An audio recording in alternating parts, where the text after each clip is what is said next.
ნიკოლოზ კვარაცხელიას შეკვეთით ჯგუფურად განზრახ მკვლელობის ორგანიზების სისხლის სამართლის საქმე გახსნილია. საქართველოს პროკურატურამ ნიკოლოზ კვარაცხელიას შეკვეთით ჯგუფურად განზრახ მკვლელობის ორგანიზების ფაქტზე გურამ კაკულიას, დავით კაკულიას და ბესარიონ ჟვანიას მიმართ ბრალდების შესახებ დადგენილება გამოიტანა.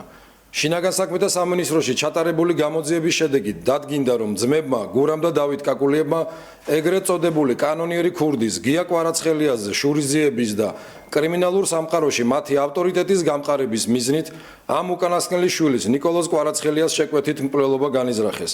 ძმები კაკულიების მამა ეგრეთ წოდებული კანონიერი ქურდი დავით კაკულია 2001 წლის 25 აგვისტოს ქალაქ მოსკოვში მოკლეს, რაზეც კრიმინალურ სამყაროში და ასევე საზოგადოებაში ვრცელდებოდა ინფორმაცია, რომ დავით კაკულიას მკვლელობის დამკვეთი თითქოს და გია კვარაცხელია იყო.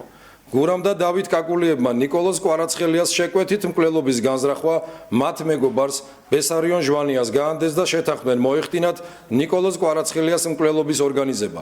ბესარიონ ჟვანიამ დაიწყო დანაშაულების ამსრულებლის მოძიება, რა მიზნითაც იგი მის ნაცნობებს ალეკო ჭელიძეს და გიორგი კავილაძეს დაუკავშირდა. შესთავაზამად ძმები კაკულიების შეკვეთით მოეხდინათ ნიკოლოზ კვარაცხელიას ჯგუფური მკვლელობა, რაზედაც ისინი დათანხმდნენ. ალეკო ჭელიძე და გიორგი კავილაძე ბესარიონ ჟვანიას ორგანიზებით 2021 წლის ივლისსა და აგვისტოში სომხეთის რესპუბლიკაში რამდენჯერმე გაემგზავრნენ ამავე ქვეყანაში მყოფი მკვლელობის შემკვეთებთან გურამ და დავით კაკულიებთან შესახვედრად, სადაც ისინი მკვლელობის ორგანიზებისათვის აუცილებელ მითითებებს გასცემდნენ.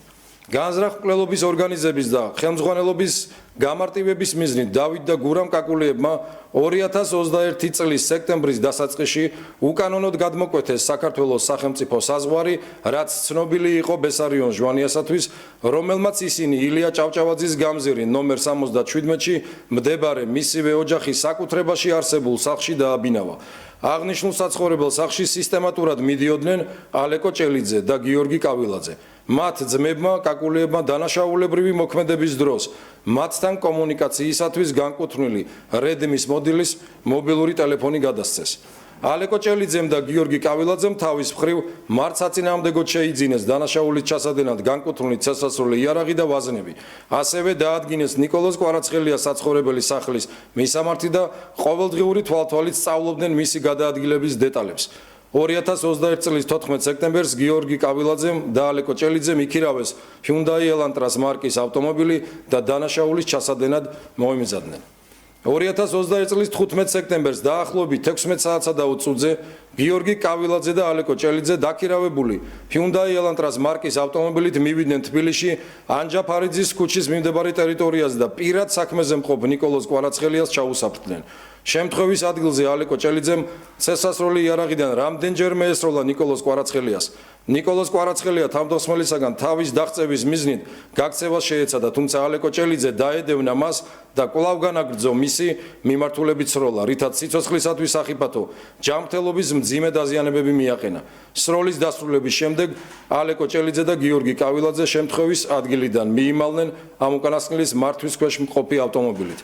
შემთხვევის ადგილზე შეკრებილმა პირებმა ნიკოლოზ კვარაცხელიას საავადმყოფოში გადაიყვანეს, მაგრამ მიღებული დაზიანებების შედეგად იგი იმავე დღეს გარდაიცვალა. დანაშაულებრივი ქმედების შესრულებისთანავე ალეკო ჭელიძემ და გიორგი კავილაძემ მკვლელობის შემკვეთებს გურამ და დავით კაკულიებს ტელეფონით აცნობეს მომხდარის შესახებ, რის შემდეგაც ძმებმა რამდენიმე წუთში დატოვეს მათი დროებითი საცხოვრებელი ბესარიონ ჟვანიას ოჯახის საკუთრებაში არსებული სახლი. ასევე გიორგი კავილაძე ტაქსის მძღოლის მობილური ტელეფონით დაუკავშირდა ბესარიონ ჟვანიას და საუბრის დროს მიანიშნა ნიკოლოზ კვარაცხელიას მკვლელობის შესახებ. საქართველოს პროკურატურა ნიკოლოზ კვარაცხელიას შეკვეთით ჯგუფურად განზრახ მკვლელობის ორგანიზების ფაქტზე გურამ კაკულიას, დავით კაკულიას და ბესარიონ ჟვანიას ბრალდებას საქართველოს სისხლის სამართლის კოდექსის 25-119 მუხლის მეორე ნაწილის ე და მესამე ნაწილის გ ქვეპუნქტით წარუდგენს. 2021 წელს მოქმედი რედაქციით, რა სასჯელის სახე და ზომა 20 წლამდე ან უვადო თავისუფლების აღკვეთას ითვალისწინებს.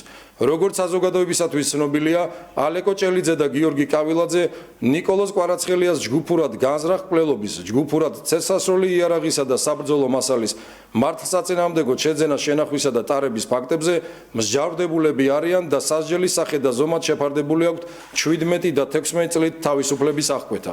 ნიკოლოზ კვარაცხელიას შეკვეთით ჯგუფურად განზრახ მკვლელობის ორგანიზების ფაქტზე ბრალდებულები გურამ და დავით კაკულიები მსჯავრდებულები არიან და პენიტენციურ დაწესებულებაში იმყოფებიან სხვა სისხლის სამართლის საქმეზე. საზოგადოებას შევახსენებთ, რომ ძმებმა კაკულიებმა 2022 წელს არაყიშვილის ქუჩაზე განზრახ მოკვლის მიზნით ცეცხლსასროლი იარაღიდან რამდენჯერმე გასროლის შედეგად ერთი პირი დაჭრეს და აღნიშნულ ფაქტზე 9 წლით თავისუფლების აღკვეთა აქვთ შეფარდებული. პროკურატურა ბრალდებულ ბესარიონ ჟვანიასათვის აღკვეთის ღონისძიების სახით პატიმრობის შეფარდების თაობაზე სასამართლოს კანონით დადგენილ ვადაში მიმართავს. ბესარიონ ჟვანიაზე კანონით დადგენილი წესით გამოცხადდება ძებნა. სისხლის სამართლის საქმეზე გამოძიება გრძელდება დანაშაულთან შემხებლობაში მყოფი სხვა პირების დადგენის მიზნით. მადლობა ყურადღებისთვის. გთავაზობთ სისხლის სამართლის საქმეზე ზემოაღნიშნული გარემოებების დამადასტურებელ ვიდეო მასალებს. მადლობა. 2021 წლის 14 და 17 ივლისს ნიკოლოზ კვარაცხელიას შეკვეთით ჯგუფურად განზრახ მკვლელობის ორგანიზებაში ბრალდებულები გურამ კაკულია, დავით კაკულია და ბესარიონ ჟვანია. ასევე მკვლელობის ფაქტზე მსჯავრდებული გიორგი კავილაძე სომხეთიდან საქართველოს მიმართულებით სახელმწიფო საზღვრის გადმოკვეთას ცდილობენ. გიორგი კავილაძის სახელზე რეგისტრირებული ავტომანქანით. ცდილობების მიუხედავად გურამ და დავით კაკულიებს არ ეძლევათ საზღვრის გადმოკვეთის შესაძლებლობა. რის გამოც 2021 წლის სექტემბრის დასაწყისში ძმებმა კაკულიებმა უკანონოდ გადმოკვეთეს საქართველოს სახელმწიფო საზღვარი. Ai ეს არის კადრები, როდესაც ძმები კაკულსევე 14 ივლისს 19 საათზე 27 წუთსა და 10 წამზე გიორგი კავილაძის მართვის ქვეშ მყოფი ავტომობილი შავი ფერის Volkswagen-ის მარკის ავტომანქანა სახელმწიფო ნომრით CC 914HH მიდის სომხეთ-საქართველოს სასაზღვრო გამშვებ პუნქტთან.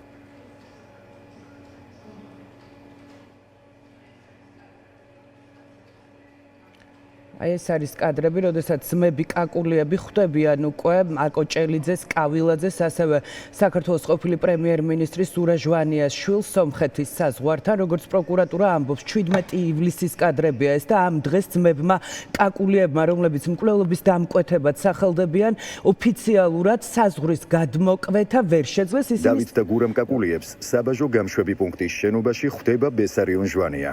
იქვე არის გიორგი კავილაძე.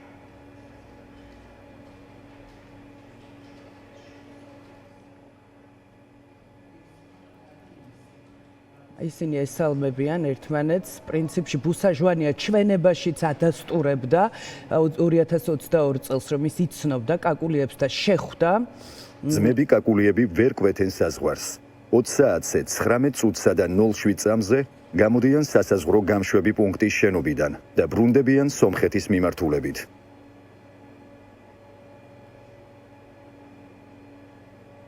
ივლისს 19 საათზე 36 წუთსა და 27 წამზე სომხეთ-საქართველოს სასაზღვრო გამშვებ პუნქტთან ხელახლა ჩნდება გიორგი კავილაძის მართვის ქვეშ მყოფი ავტომობილი შავი ფერის Volkswagen-ი. მანქანიდან გადმოდიან ბესარიონ ჟვანია, გურამ და დავით კაკულიები და შედიან საბაჟო გამშვები პუნქტის შენობაში.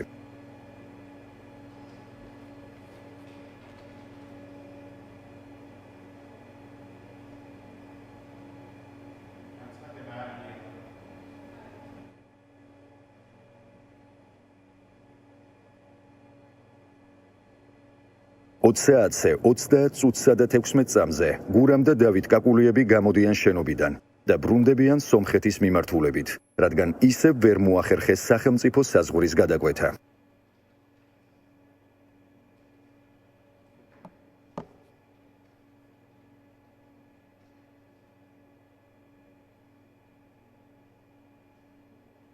მას შემდეგ, რაც გურამ და დავით კაკულიები სექტემბრის დასაწყისში საზღვარს უკანონოდ კვეთენ, დანაშაულებრივი ჯგუფის წევრები მკვლელობის დღის შეათვლით კონსპირაციული შეხვედრებისთვის იყენებდნენ ბესარიონ ჟვანიას ოჯახის საკუთრებაში არსებულ სახლს ჭავჭავაძის გამზირზე. აი ეს არის უკვე კადრები, რომელზეც პროკურატურა აცხადებს, რომ კონსპირაციული შეხვედრები ნიკო კვარაცხელიას კადრებში დაფიქსირებულია ბესარიონ ჟვანიას ოჯახის საკუთრებაში არსებული სახლის საპარკინგე სივრცე, სადაც გადაადგილდებიან ნიკოლოზ კვარაცხელიას ჯგუფურად განზრახ მკვლელობის ფაქტზე მსჯავრდებულები, როგორც უშუალოდ მკვლელობის დღეს, ასევე მკვლელობამდე არსებულ დროის პერიოდში, სადაც ისინი მითითებებს იღებენ ბესარიონ ჟვანიას ოჯახის საკუთრებაში არსებულ სახლში დროებით დაბინავებულ გურამ და დავით კაკულიებისგან. 15 სექტემბერს 11 საათსა და 21 წუთზე ნიკოლოზ კვარაცხელიას ჯგუფურად განზრახ მკვლელობის ფაქტზე მსჯავრდებულებმა გიორგი კავილაძემ და ალე კოჭელიძემ მას შემდეგ რაც ბესარიონ ჟვანიას ოჯახის საკუთრებაში არსებული სახლი დატოვეს, გაემართნენ ნიკოლოზ კვარაცხელიას სახლისკენ და ჩასაფრება მოუწყვეს მას. ნიკოლოზ კვარაცხელიას სახლიდან გამოსვლის შემდეგ ალე კოჭელიძე და გიორგი კავილაძე მას აედევნენ.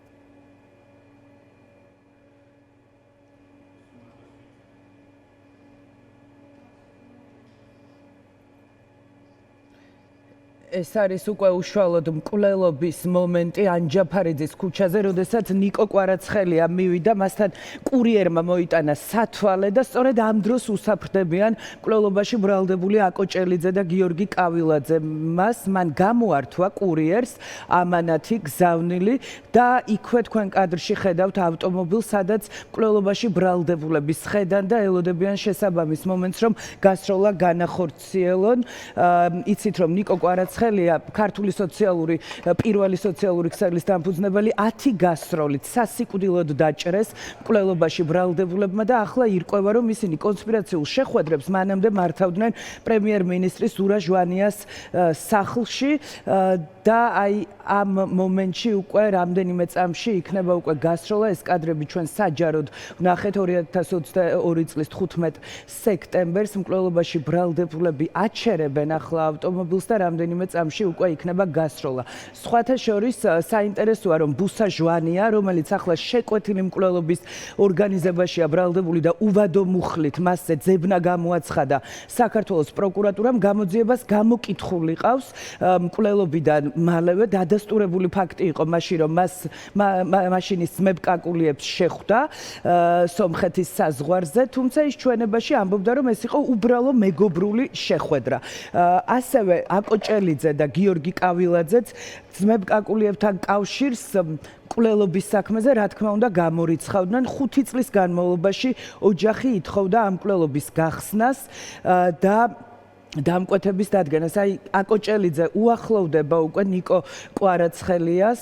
ეს უმძიმესი კადრები მაშინ მაყურებელმა ნახა პირდაპირ ეთერში, ის ელოდება მსხვერპლს და რამდენიმე წამში იქნება გასროლა. საინტერესოა ის, რომ დღეს ჩვენ ვიგებთ, რომ ნიკო კვარაცხელიას მკვლელობის ორგანიზება ხდებოდა ზურა ჟვანიას სახლში იყვნენ დამკვეთებიც და ასევე მკვლელობაში ბრალდებული აი ქილერები. ეს არის უკვე გასროლა, უმძიმესი კადრები, რომელიც მაყურებელს არაერთხელ აქვს ნანახი. ამის შემდეგ უკვე აკოჭელიძე კავილაძესთან ერთად ტოვებს ტერიტორიას. ნიკოლოზ კვარაცხელიას ჯგუფურად განზრახ მკვლელობის შემდეგ გიორგი კავილაძე და ალე კოჭელიძე განზრახვის სისრულეში მოყვანის შესახებ დაუყოვნებლივ ატყობინებენ ძმებ კაკულიებს და ბესარიონ ჟვანიას. რის შემდეგაც გურამ და დავით კაკულიები სასწრაფოდ ტოვებენ ბესარიონ ჟვანიას ოჯახის საკუთრებაში არსებულ მათ დროებით საცხოვრებელ სახლს. ბესარიონ ჟვანია ეზოში ელოდება გურამ და დავით კაკულიების გამოსვლას, თუმცა ისინი განზრახ არიდებენ კომუნიკაციას თავს.